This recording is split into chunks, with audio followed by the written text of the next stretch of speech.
Doctor Mohammad Afzal Dhandla साहब। शुक्रिया जनाब स्पीकर। कहाँ कातिल बदलते हैं, फकत चेहरे बदलते हैं। कहाँ कातिल बदलते हैं, फकत चेहरे बदलते हैं। अजीब अपना सफ़र है, फासले भी साथ चलते हैं। और वो जिसकी रोशनी कच्चे घरों तक पहुंचती हो, वो जिसकी रोशनी कच्चे घरों तक पहुंचती हो, न वो सूरज निकलता है न अपने दिन बदलते हैं। शुक्रिया जनाब स्पीकर। पहले भी मैंने तकरीर की थी कि हमें अपने इज्तिमाई रवैये तब्दील करने की ज़रूरत है। पाकिस्तान जब से बना है, हर आने वाली हुकूमत ये कहती है कि मुल्क नाजुक मोड़ पे खड़ा है। 70 साल में हम उस मोड़ को नहीं क्रॉस कर सके। जनाब स्पीकर, अब तो कितने वजीर खजाना, हर हुकूमत के साथ कोई 2-4 नए वजीर खजाना आते हैं, और जो भी वजीर खजाना आता है, अब तो आने वाले से खौफ लगता है कि पता नहीं ये कौन सा एजेंडा लेके आ रहा होगा और कौन सी मुसीबतें अवाम के लिए लेके आ रहा। हर बजट में ये कहा जाता है, जिस तरह जहन को जंजीर से डर लगता है, पीर व मुर्शिद हमें हर पीर से डर लगता है, और मकतबा फिक्र की बोहतात जहां होती है, तर्जमा ठीक है तफसीर से डर लगता है। ये जो उसकी तफसीर करते हैं बजट की, जो भी वजीर खजाना कहते हैं ये जो हम टैक्सेस लगा रहे हैं, इनका गरीबों पे कोई असर नहीं होगा, इनका अमीरों पे असर होगा। लेकिन हमेशा ये देखा है कि एंड ऑफ द डे सफर वही गरीब करता है और उसी पे ही असर होता है। अब वजीर खजाना इसहाक डार साहब जब तशरीफ लाए, हम बड़े खुश हुए कि शायद इनके पास हमारे दर्दों का कोई इलाज हो, कोई मदावा हो। लेकिन वो है बज़्म में इतना तो सबने देखा मीर, फिर इसके बाद चिरागों में रोशनी ना रही, ना गैस रही है ना बिजली रही है। और वो इतनी महंगी कर दिया कि गरीब का घर तो अब वो बल्ब नहीं जला सकता, क्योंकि उस एक बल्ब के जलाने का जो बिल है उसका 2000 से कम नहीं आता। तो वो मेरे ख्याल में अंधेरे में ही बैठेगा। और जनाब स्पीकर, हमारी बदकिस्मती ये है कि यहां ज़राअत की पॉलिसी बिजनेसमैन बनाता है या इंडस्ट्रियलिस्ट बनाता है, और गरीब की पॉलिसी हम अमीर लोग बनाते हैं। ना जिसने कभी गुर्बत देखी है वो गरीब की पॉलिसी क्या बनाएगा। और जिसने ज़राअत में, मैं अपने किसी भी वजीर खजाना से पूछता हूं कि वो कभी नंगे पांव खेत में चले हैं, किसी खेत में गए हैं जिंदगी में कभी, तो वो क्या पॉलिसी बनाएंगे। अभी कल वजीर खजाना साहब ने फरमाया कि हमने अरबों का पैकेज दे दिया एग्रीकल्चर को। मैं यहां थल के काश्तकार की तर्जमानी पता नहीं कितने सालों से कर रहा हूं कि उनका कर्जा माफ करें। ये मेरे पास 2 नोटिस हैं जो मैं लेके आया हूं। एक का कर्जा है 3,20,000 और एक का कर्जा है 3 लाख, और बैंक ने उसे नोटिस दिया है कि आप इतने सालों से ये कर्जा नहीं दे रहे तो आपकी जमीन नीलाम करने जा रहे हैं। अब ये बैंक की जो डॉक्यूमेंट्स हैं उनमें डिफॉल्टर डिक्लेयर हो गए। आपकी किसी पॉलिसी में से ये हिस्सा नहीं ले सकते जिसकी जमीन बिक रही है। ऑन द ग्राउंड आपको पॉलिसीज का पता ही नहीं है, तो आप उस गरीब का जो भी अरबों रुपए के पैकेज आते हैं वो फिर आके फिर सरमायादार तक पहुंचते हैं, गरीब तक नहीं पहुंचते। इन गरीबों का क्या इलाज है? PLR होती है इनकी लिस्ट, ये उसमें है। जो बंदा 3 लाख कर्जा नहीं दे सकता, ये 50,000 लिया होगा इसने, सूद दर सूद जो 3 लाख हो गया, वो अब इसके लिए वकील कहां से करेगा। आप इंसाफ की बात करते हैं जनाब स्पीकर, यहां तो इंसाफ खरीदना पड़ता है गरीब को। इनके पास वकील की फीस के पैसे नहीं है।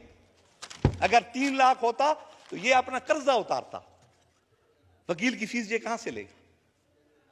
तो किसी मेरे चीफ जस्टिस ने, किसी आने वाले जज ने कभी इस पे सुओ मोटो नोटिस लिया है कि गरीब को यहां इंसाफ खरीदना पड़ता है? करोड़ों रुपए वकीलों की फीसें हैं, इसमें कभी सुओ मोटो नोटिस लिया गया? नहीं लिया गया। इसलिए जनाब स्पीकर, सरायकी में आदन भाई मंजी या भीड़ी हो क्योंकि हम एक दूसरे के साथ सिम्बियोसिस है, मफाद परस्त तबके एक दूसरे के साथ मिले हुए हैं, वकील और जज एक दूसरे का हिस्सा हैं। इस गरीब को कौन इंसाफ देगा? लिख पढ़ टिकटां ते कागजां दे बहाने लगसन, एक कचारी ये इथां आने लुआने लगसन, और छड़ा मकतूल दा चोला ना दिखा मुनसिफ को, छड़ा मकतूल दा चोला ना दिखा मुनसिफ को, इसके इंसाफ जो चाहने तो खजाने लगसन। खजाने तो गरीब के पास नहीं है, तो इन अदालतों का, इस इंसाफ का क्या फायदा जो गरीब को इंसाफ ना दे सकता हो। जनाब स्पीकर, हम पता नहीं कहां से चले हैं और कहां जा रहे हैं। मैंने पहले भी कहा था, इस वक्त अगर आपको इस मुल्क को बहरान से निकालना है तो खुदारा एग्रीकल्चर को फोकस कर लें। एग्रीकल्चर के अलावा कोई रास्ता नहीं है हमारा इस बहरान से निकलने का। और अगर आप एग्रीकल्चर को फोकस कर लेंगे तो आपको किसी IMF की जरूरत नहीं पड़ेगी। लेकिन हम हमेशा कहते हैं कि एग्रीकल्चर हमारी रीढ़ की हड्डी है, और उसी रीढ़ की हड्डी में हम सुराख किए जा रहे हैं, उसको कमजोर किए जा रहे हैं। सर, इंडस्ट्रीज में हम हजारों साल पीछे हैं तरक्की याफ्ता दुनिया से।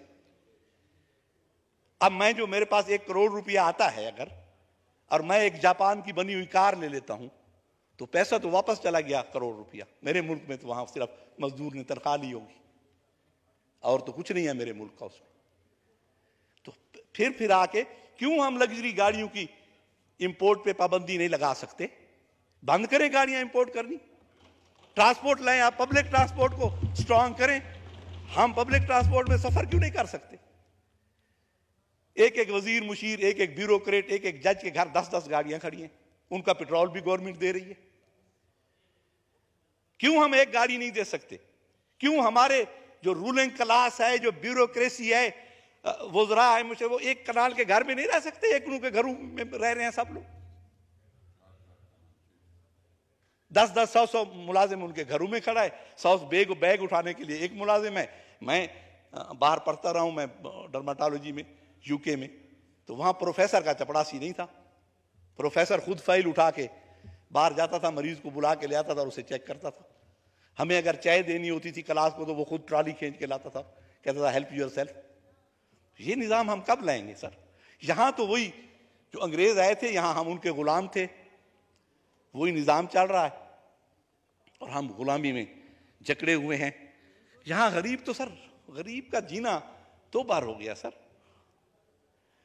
तू तो खिले खिलन जोगा, मैं रोवां तो रो ना सकदा।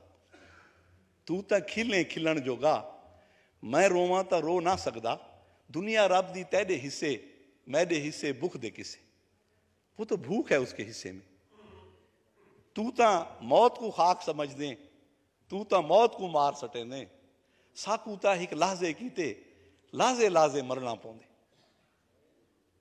और ई नगरी विच कोई ना आवे, ना कोई इत्था देरा लावे। ई नगरी विच कोई ना आवे, ना कोई इत्था देरा लावे। इत्था ता कोई एझा दुखे, छी को भी द्रफ चढ़ना पौंदे। सर, यहां तो गरीब की हम सिर्फ बात ही करते हैं। सर, आप IMF के पास ना जाएं। आप हमारा जो आसूदा हाल लोग हैं ना, उनके घरों की तलाशी लें, उनके बैंक लॉकर्स की तलाशी लें। अरबों डॉलर उनके घरों में पड़े होंगे, ब्रीफ केसेस बेड्स के नीचे उनके लॉकर्स में पड़े होंगे। वो क्यों नहीं निकालते? IMF के पास हम जाते हैं, जो भी अरबों का पैकेज आता है उससे अरबपति फायदा उठाते हैं। सर, गरीब तक नहीं पहुंचती ये मराहत। आप उस प्रोसीजर को जो गरीब की इमदाद का है इतना कॉम्प्लिकेटेड बना देते हैं, इतना पेचीदा बना देते हैं कि वो वहां तक पहुंचना ही मुश्किल है गरीब तक। IMF है, वो हमने देखा है, जो फार्मास्यूटिकल कंपनीज होती है ना, उनका जो मेडिकल रैप होता है, वो कहते हैं तुमने टारगेट 1 लाख का पूरा करना है। वो जब लाख का पूरा करता है तो वो कहते हैं आप 1.5 लाख का है अगले महीने। तो IMF ने तो यही करना है। ये तो मकसद है कि हमें खुद सोचना है। ये शर्त उल्फत भी अजीब है मोहसिन, ये शर्त उल्फत भी अजीब है मोहसिन, मैं पूरा उतरता हूं, वो मेयार बदल देते। वो तो इस अरब से 1 अरब 1.5 अरब दे रहे हैं, ये होगा तो अगले दफा कहेंगे अब और टैक्सेस लगाए अगले अरब के लिए। ये तो मेयार बदलते रहेंगे जनाब। सर इसका एक हल है, एक तो ये है कि ना हमारा जो सालाना बजट था उसमें, ना इस बजट में, जो 2 हमारे बहुत अहम इशू हैं इस मुल्क के, वह एक पॉपुलेशन ग्रोथ है, दूसरा पानी की कमी है। इनके लिए कोई जिक्र ही नहीं। पॉपुलेशन ग्रोथ को आप जब काबू नहीं करेंगे तो हम तो कहां, आपके वसाइल बढ़ नहीं रहे, पॉपुलेशन इतनी तेजी से बढ़ रही है, कोई हुकूमत पूरा नहीं कर सकती उसे, कोई मंसूबा और नहीं है जब तक आप इस पे तवज्जो नहीं देंगे। जनाब स्पीकर, क्या आपसे अब कहें हम, बस ये है कि इनसे कहें खुदारा एग्रीकल्चर पे तवज्जो दें, उसको फोकस करें।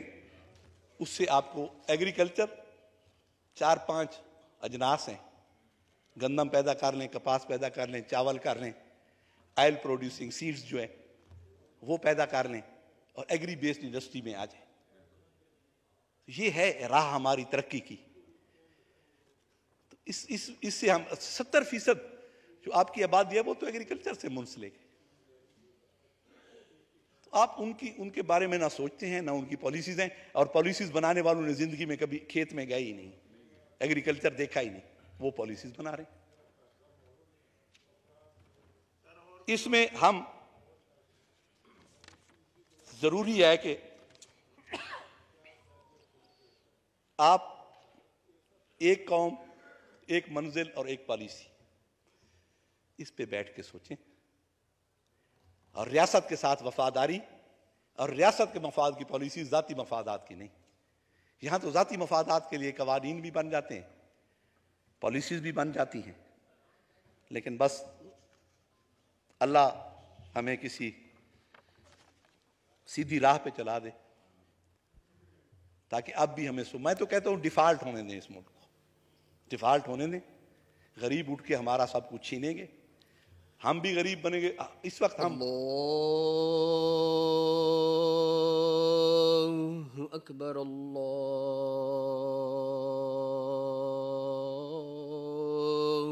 अकबर। डॉक्टर मोहम्मद अफजल ढांडला साहब। जनाब, मैं अर्ज कर रहा था कि बैठे मोटे